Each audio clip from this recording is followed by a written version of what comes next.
Hello everyone, I'm Tommy with Studio Sense. I hope this video reaches everyone doing well. Today I'm going to be talking about a Viktor and Rolf release called Spicebomb Night Vision. This is the Eau De Parfum version.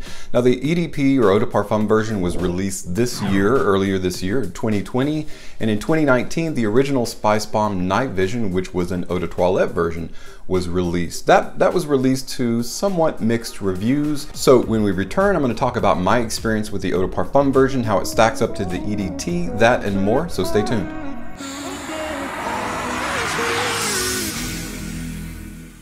Hey guys, and welcome back. So while it's well known that 2020 has not been a stellar year for release of men's fragrance, there have been a few releases that have caught everyone's attention, and a Viktor and Rolf release by the name of Spicebomb Night Vision Eau De Parfum, which again came out earlier this year, 2020, has garnered some attention for both good and bad reasons. We're going to talk about those a little bit today. I'm going to give you my kind of version of what I feel this fragrance is representing. But first, let's go ahead and check out that presentation.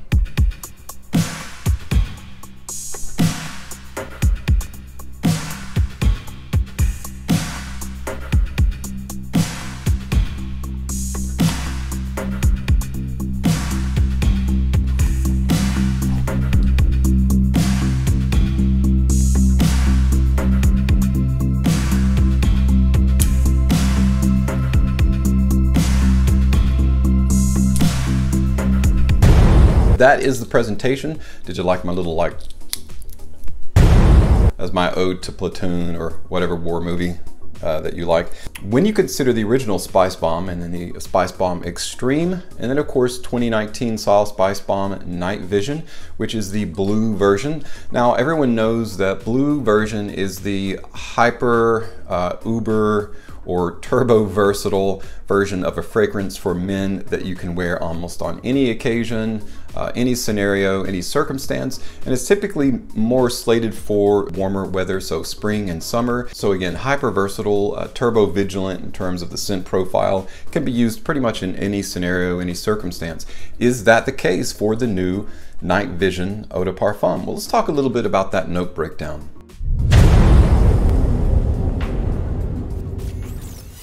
Spicebomb Night Vision by Viktor and Rolf features top notes of grapefruit, green apple, lemon, black pepper, chili, nutmeg, clove, and cardamom, with heart notes of rosemary, clary sage, coriander, mastic resin, lavender, and peppermint, resting on a base of patchouli, cedarwood, pistachio, frankincense, Peru balsam, fir balsam, labdanum, and benzoin. So there you have it, a relatively complex scent profile and DNA. There's a lot in there. In that top, you got a fruity, bright opening with a lot of infusion of different fruits and some spice. More spices come to the fore into the heart. Primarily though, in the heart, what I get out of this is lavender and peppermint. Lavender and peppermint are a 1-2 punch duo that seem to carry this forward. And then of course, that base that kind of buoys this Oriental fougere are the balsams. You've got fir and Peru, you've got benzoin, labdanum, you've got cedarwood in there, you've got patchouli, and you have frankincense. So with all those balsamic kind of powdery and resinous notes, this is something that creates a punch in your face when you first spray it on. So it is a little bit abrasive when you first spray it. You got quite a few galvanizing fragrant notes in the top there. You've got black pepper, nutmeg, clove. Those are all really deep, intrinsic, and spicy fragrant notes that pitch this forward into a very cloudy aroma. So it's very aromatic. You spray it on and it's going to be like, again, it lives up to its name in terms of Spicebomb. How does it stack up against the Eau De Toilette? The Eau De Toilette was a little bit weaker. Eau De Parfum is a little bit richer, a little bit more complex. It's almost like the big brother to the simple younger brother of Night Vision Eau De Toilette. So while Night Vision was supremely linear, I think the linear nature is carried forward in the EDP version, but you do get a little bit of complexity. Now, personally, I don't really love this fragrance. Anybody that knows my channel and therefore knows me by proxy knows that I love any fragrance that carries a green apple note. Green is my favorite color. green apple or red apple or really any kind of apple. It's not really noticeable in this fragrance. There's so much jumbled up in here that it kind of gets lost in the fray, in the note fray as it were.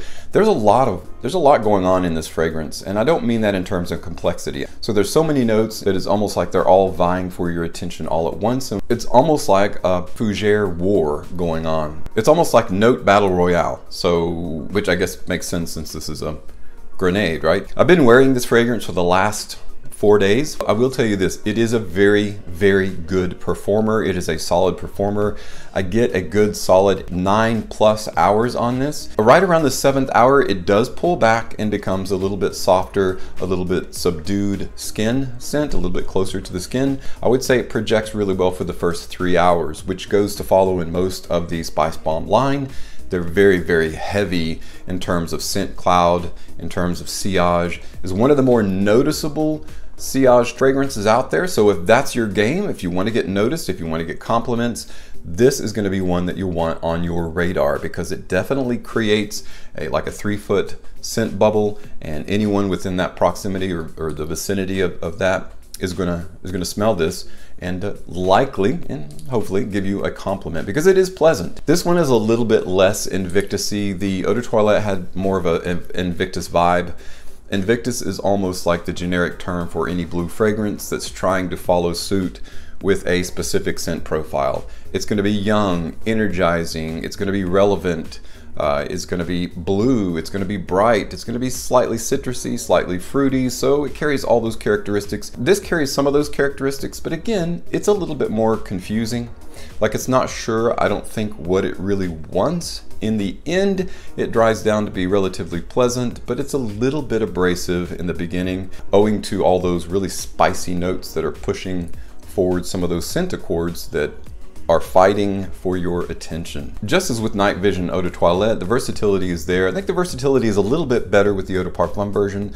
Again, it's like the big brother who suddenly has gotten a little bit more mature, a little bit more sophisticated. This by no means is a formal wear fragrance, so it's always going to be a casual wear fragrance. In terms of time frames, you can definitely wear it casually during the day as well as night. If you're going on a date, this is this might be, to me, this might be a little bit abrasive for a first date. If you're on a second or third date, or somebody already really knows you, then this might be, hey, this is the kind of fragrance I like to rock out in situations like this, and that would be acceptable. But I think it's a little bit abrasive for a first date or a date night fragrance, at least to begin with. So do I think Spicebomb Night Vision Eau de Parfum is a success? I think it's a modicum of a success.